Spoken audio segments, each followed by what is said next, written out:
Alright guys, so a part of this video we're going to be also installing a couple of parts, replacement parts, as well as a couple little upgrade and housekeeping things. First one we're going to do is this power steering pulley itself. Somehow or another the pulley itself got bent, and now every single time the car starts and runs it makes a really weird squeaking sound, especially going down the road. It's really annoying. So we're going to go ahead and take that off and get a brand new one put on.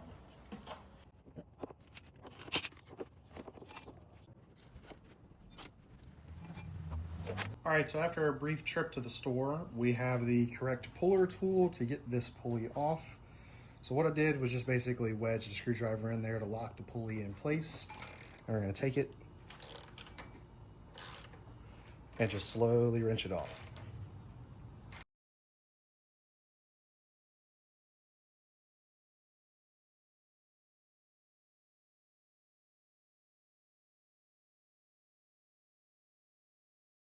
All right, what's going on, guys? So we're back another day. We got the new power steering pump installed. We had a little bit of a hiccup last night. The old power steering pump, instead of the pulley coming off itself, it was pulling the actual sleeve of the pump out. And just as kind of a preventative maintenance, peace of mind rather, went ahead and just replaced the entire pump assembly itself with the new pulley, just in case that this actually damaged it. So probably going to put this on the shelf and see if we can fix it later. But as of right now, we got a new pump installed. And after that, we're going to go ahead and move to an alternator, or installing an alternator rather. So in the past, I was actually running into electrical issues from not having enough amperage from the high flow electrical draw from the fuel pumps and the radiator fans themselves. They were simply overpowering the factory Holley alternator that was supplied in the accessory drive kit. So we're going to be upgrading to this 220 amp alternator. I would probably consider this a little bit overkill, but I would rather have a bigger size alternator than something that can't supply adequately. So let's go ahead and move forward and get this thing put on. All right, so we're going to go ahead and get this thing put on. First, we're going to just unclip the signal wire. Then we're going to reach down here and unbolt. Oh, disconnect power. All right, this is a close-up view of both of the alternators together. As you can see, the silver one is the one that came in the factory. We'll call the kit. And this is the upgraded one.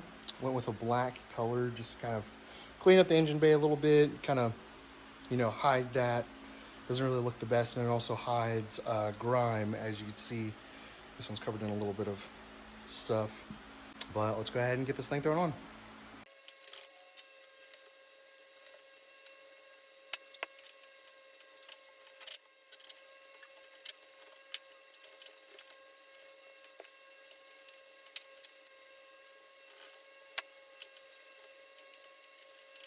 Now we're back.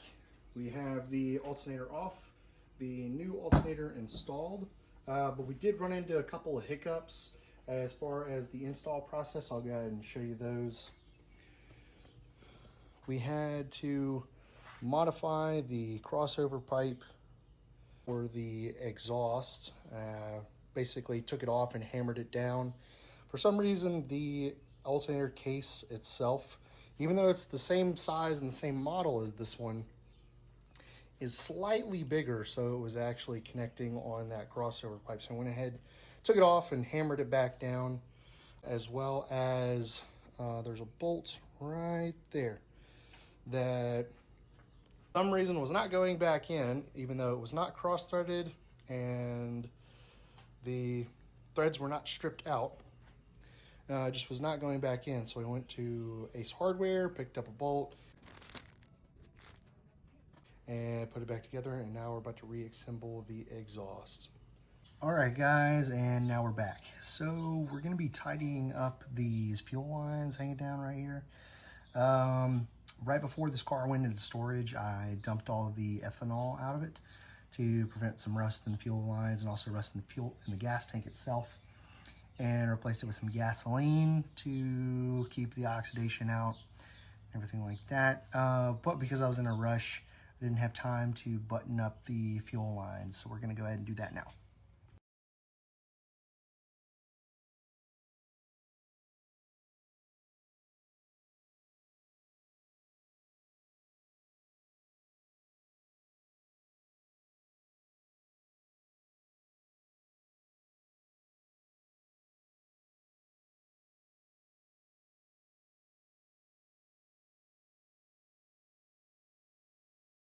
Now we're going to be taking the intake manifold off so we can hook up the fuel pressure sensor onto the rail itself, and also replace the throttle body with a nice, much nicer unit with a lot better sensors as well. So let's go ahead and get that done.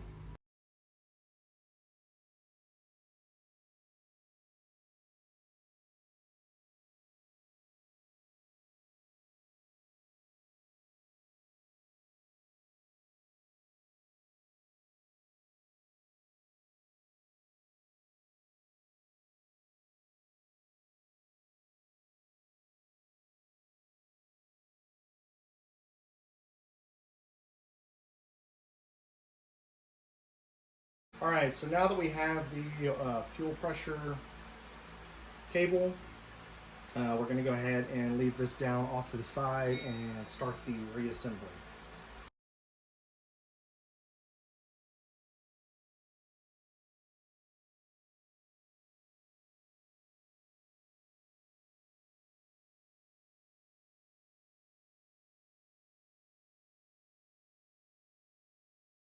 Now that we have finished putting the alternator and power steering pump in, as well as digging out that fuel pressure sensor plug, as we see right here, we're going to go ahead and leave that off to the side. And in some YouTube magic, I went ahead and installed this very nice FI Tech throttle body. It's a much nicer upgrade from the previous unit that I was running. What I had was just basically an eBay throttle body. And I could tell just from the throttle body actuation, the blade and the spring pressure itself is a much, much nicer unit. Obviously, and it's a very much cleaner as well. Very nice install. But we're going to be waiting for the fuel pressure sensor to come in a couple days, and then we'll hook up the Earl's fitting to mate these two together onto the fuel rail and get that sensor plugged in. Modified the crossover pipe. We took it off and sandwiched it down a little bit to help clearance the alternator right here. Barely, or a little bit of light to have a little bit of space underneath that alternator. Funny enough, the old unit that I was running is the exact same case and everything, down to the where the plugs are, where the bolts are, everything. But for some reason, this different unit needed extra clearance on the crossover tube, which I thought was very interesting. We're back again another day. We're going to be installing a new fuel pressure regulator with a better unit. This one technically is just something straight off of Amazon, kind of a no-name company. So go with something a little bit more name brand, something I can trust a little bit better, as well as installing a Rife pressure sensor into our fuel rail so that the Holley EFI knows exactly what pressure we're running. Before, I wasn't running anything sensor-wise for it. I just kind of like mental noting that I know what the pressure was, but the ECU itself did not. So for tunability and logging, if you will, we're going to go ahead and get one installed into our Earl's adapter fitting into the fuel rail.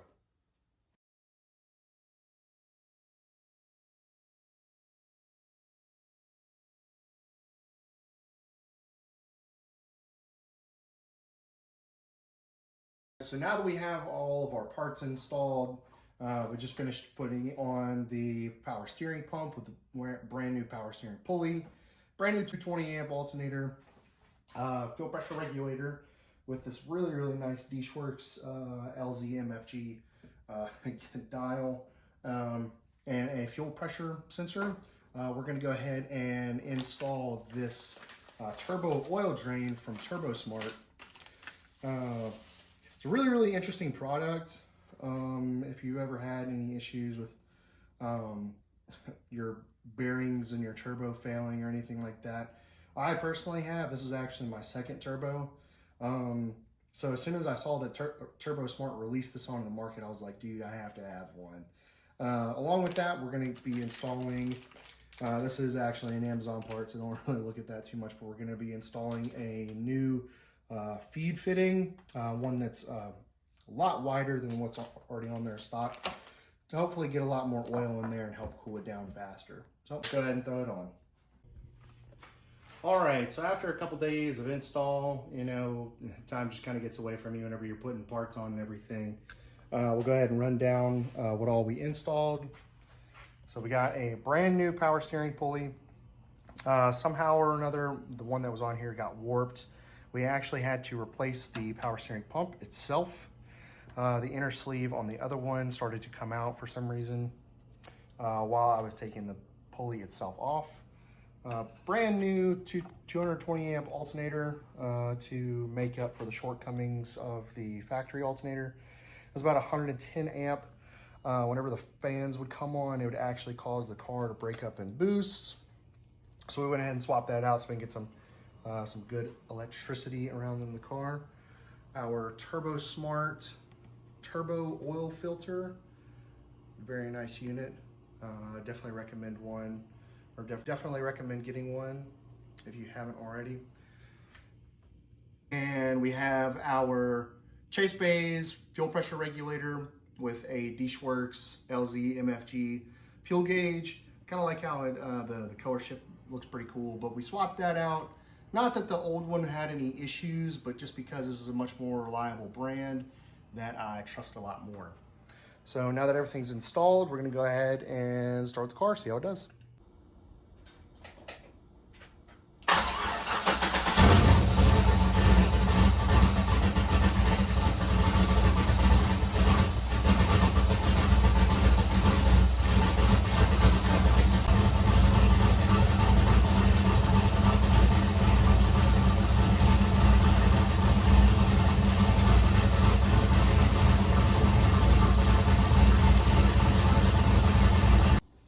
All right, guys, so as you can see from that previous video, the car is running fantastic now.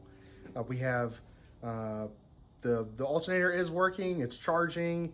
There's no more squeaking from the power steering pulley. Thank goodness, it actually sounds good. It's nothing worse than a car with a squeaky belt. It sounds terrible. There's no fuel leaks, there's no oil leaks. It's running absolutely fantastic due to the new throttle body. Throttle actuation itself is a lot smoother. The sensors are better. Everything about it, it just runs way better. So until the next video, stay tuned and we'll see you next time.